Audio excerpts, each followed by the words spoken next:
دھوکہ ہے، یہ کذاب ہے، یہ مکار ہے، یہ دجال ہے۔ علمی کتابی نہیں ہے تو دنیا کا سب سے بڑا فسادی ہے، اجہل آدمی، وہ انجینئر بدبخت، یہ جہنم کا جہنمی اور جہلم کا وہ بدبخت۔ انجینئر مرزا مردود، جھوٹا کذاب۔ جہنم کا انجینئر مرزا محمد علی نیم رافضی ہے، رافضی شیعہ کا ایجنٹ ہے، وہابی ہے، قادیانیت اور رفض کا جو مکسچر ہے یہ شخص۔ فرقہ تو میرا کوئی بھی نہیں ہے، اسلام میں فرقہ واریت حرام ہے۔ ان الذین فرقوا دینہم وکانوا شیعا لست منہم فی شیء۔ بے شک جن لوگوں نے اپنے دین میں فرقے بنائے اور اپنے آپ کو گروہوں میں بانٹ لیا، اے نبی آپ کا ان سے بھی تعلق نہیں۔ واعتصموا بحبل اللہ جميعا ولا تفرقوا۔ دیکھو اللہ کی رسی کو مضبوطی سے پکڑ لو اور فرقہ واریت میں مت۔ غدیر خون کی حدیث میں اللہ کی رسی قرآن کو قرار۔ کتنا ظلم ہے کہ لوگ سود کو گناہ سمجھتے ہیں، داڑھی منانے کو گناہ سمجھتے ہیں، جھوٹ کو گناہ سمجھتے ہیں، لیکن دنیا کا سب سے پرہیزگار شخص بھی فرقہ واریت کو گناہ نہیں سمجھتا۔ فرقہ تو وہ ہے جو ٹوٹ کے الگ ہوا ہے۔ فرق کہتے ہیں الگ ہونے کو، پتہ کو فرق کہا جاتا ہے، وہ درخت سے الگ ہوتا ہے۔ یہ نہیں کہ پتہ الگ ہو کے درخت کو فرقہ کہنا شروع کر دیں، ایسا تو نہیں ہوگا۔ تو یہ ٹوٹ کے الگ ہوا وہ فرقہ ہے۔ نبی الاسلام نے تو ہمیں منع کیا فرقہ واریت۔ اللہ کے واسطے بچو۔ دیکھو عمر گزر گئی سفر کرتے کرتے، دنیا پھرتے پھرتے قبر کنارے پہنچ گئے۔ اپنی زندگی کا نچوڑ بتا رہا ہوں، فرقہ واریت جیسی آگ اور کوئی آگ نہیں ہے۔ بم کے دھماکے سے نکلنے والی آگ گھر جلاتی ہے اور جسم جلاتی ہے، بے گناہ مرنے والے شہید ہو کے جنت میں جاتے ہیں، اور فرقہ واریت سے نکلنے والی آگ تمہاری روحوں کو جلا کے راکھ کر دے گی، تمہارے ایمان کو برباد کر دے گی، تمہیں جہنم کا ایندھن بنا دے گی۔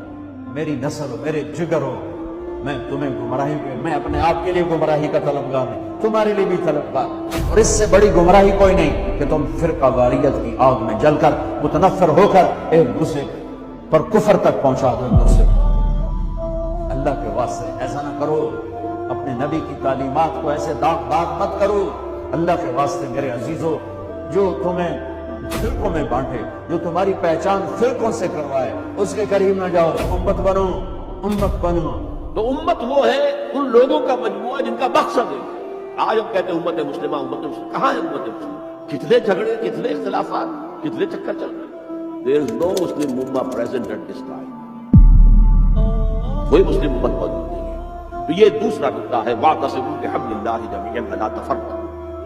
تفرقوا کے لفظ پر توجہ کر لی، تختلفوا نہیں ہے، اختلاف ہو سکتا ہے، دیانت کے ساتھ ہو سکتا ہے۔ تفرقہ یہ تم اور میں اور، جب اختلاف اس شدت کو پہنچ جائے کہ چھوٹے چھوٹے اختلافات کے اوپر کفر کے فتوے، تم اور ہم اور، یہ کام غلط ہے۔ اس سے توبہ کرو، لیکن اللہ کے واسطے اوروں کو بھی مسلمان سمجھ کر ان کے سینے سے لگنا شروع کرو۔ نفرت اتنی بڑھ گئی ہے، سلام نہیں کرتے، سلام کا جواب نہیں دیتے، ہاتھ نہیں ملاتے کہ نکاح ٹوٹ جائے گا، جنازوں تک میں شرکت نہیں کرتے۔ ہم تو ساروں کو مسلمان سمجھتے ہیں سوائے دو فرقوں کے، ایک اہل سنت کا آفشوٹ قادیانیت اور دوسرا اہل تشیع کا آفشوٹ حسینیت۔ حسام الارمین میں دیوبندیوں کو واجب القتل اور مرتد اور ان کے علماء کے کفر میں شک کرنے والے کو بھی کافر قرار دیا نہیں اعلیٰ حضرت نے 1905 میں، اور اس کے جواب میں 1906 میں المحند علی المفند میں خلیل احمد سہارنپوری نے احمد بریلوی اور ان کی پوری جماعت کو شیطانی لشکر نہیں ڈکلیئر کیا، اور ساتھ مثال دی جس طرح انبیاء پہ حملہ آور ہوتے تھے، یعنی کافر کہا، اور کہا علماء دیوبند رضی اللہ عنہم پر 14ویں صدی کے مولویوں کو رضی اللہ عنہ۔ المفند ایک بابا سے ٹھہرایا ہوا، احمد بریلوی کو کہا المحند علی المفند، ہند کی تلوار ایک پاگل بابے کی۔ اور اللہ کا شکر ہے، امت پہ احسان ہے کہ 35 علماء دیوبند نے انکلوڈنگ اشرف تھانوی صاحب نے سائن کر کے کہا کہ یہ ہمارے عقیدے ہیں جی، دنیا میں اگر کسی نے دیوبندی ہونا ہے نا تو یہ عقیدے ہیں۔ یہ تک کہ عثمانی صاحب کے والد صاحب کے بھی اس پہ سائن ہے۔ مولا علی علیہ السلام تو خوارج کے بارے میں کہہ رہے ہیں، جو خوارج مولا علی کو کافر کہتے تھے، پوچھا کہ منافق ہے، کہا منافق تو بڑا تھوڑا اللہ کا ذکر کرتے ہیں، یہ منافق نہیں۔ پوچھا کہ کافر، کہ کافر بھی نہیں ہے، اگر کافر بھی نہیں منافق بھی نہیں، تو پھر تیسری کیٹیگری کون سی؟ مسلم احمد بریلوی صاحب نے احکام شریعت میں لکھا ہے کہ وہابی، اور پھر آگے انہوں نے خود لکھا وہابی سے مراد، انہوں نے کہا دیوبندی، اہل حدیث، روافظ یعنی ان کے نزدیک شیعہ، اور قادیانی۔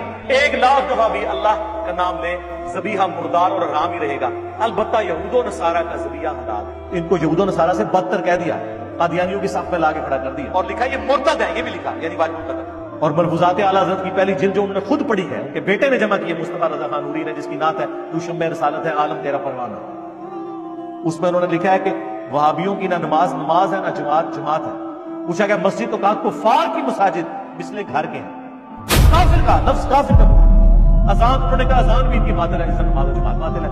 سن کو برال بیہقی میں موجود ہے، عبداللہ بن عمر خوارج کو سلام بھی کرتے تھے، ان کے پیچھے نمازیں بھی پڑھتے تھے، اور کہتے تھے جب تک ان کی مساجد سے حی علی الصلاۃ حی علی الفلاح کی آوازیں آئیں گی ہم ان کے پیچھے ان کی اذان کا جواب بھی دیں گے، ان کے سلام کا بھی، لیکن اگر یہ ہمیں کہیں کہ ہم اپنے بھائیوں کو قتل کریں تو ہم یہ بات نہیں۔ جن کو نبی علیہ السلام نے جہنم کے کتے کہا ہے، جہنم کے کتوں کے پیچھے صحابہ نے نماز پڑھی ہے۔ تو سر جو لوگ چشتی رسول اللہ اور اشرفی تھانوی رسول اللہ کہتے رہے، یہ کہلواتے رہے، اب آپ کو با خدا دیوانہ باش با محمد ہوشیار ملک قاسم نانوتوی صاحب مرنے کے 6 سال کے بعد خبر سے نکلے اور دیوبند کے 2 مولویوں کی صلح کروا کے واپس چلے گئے، اور نقل فرمایا اشرفی تھانوی صاحب نے حکایات اولیاء ارواح ثلاثہ میں یہ وہ سارے عقائد بریلوی میں۔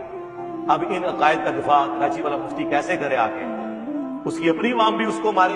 تذکرۃ الاولیاء میں نے بتایا کہ باجید بستامی سے پوچھا گیا کہ قیامت والے دن شفاعت کا جھنڈا وہ نبی علیہ السلام کے ہاتھ میں ہوگا، تو وہ کہنے لگے کہ قیامت والے دن محمد اور تمام انبیاء میرے جھنڈے کے نیچے ہوں۔ مقصد کسی کو بدنام کرنا نہیں، اللہ قطعاً بدنام کرنے کا مقصد نہیں ہے۔ اور فتویٰ کبھی نہیں لگایا، عبارتوں میں فتویٰ لگایا، ہمیشہ کا ایک ٹن مسلسل رکھا، ان کی کتابیں ان کی عبارت توبہ کر دیا، ہمیشہ یہی کہا، کبھی اس طریقے سے فتویٰ نہیں لگا، اللہ کا شکر۔ لیکن سرکار یہ ہماری مجبوری تھی، اعلیٰ حضرت سے تو ہم نے سیکھا، کہتے ہیں بزرگوں سے سیکھنا چاہیے، تو بزرگوں سے ہم نے سیکھا کہ آپ نے اگر اپنی بات پہنچانی ہے تو مخالفین کی فاش غلطیاں ہائی لائٹ کر دیں تو لوگ آپ کی بات سن لیں۔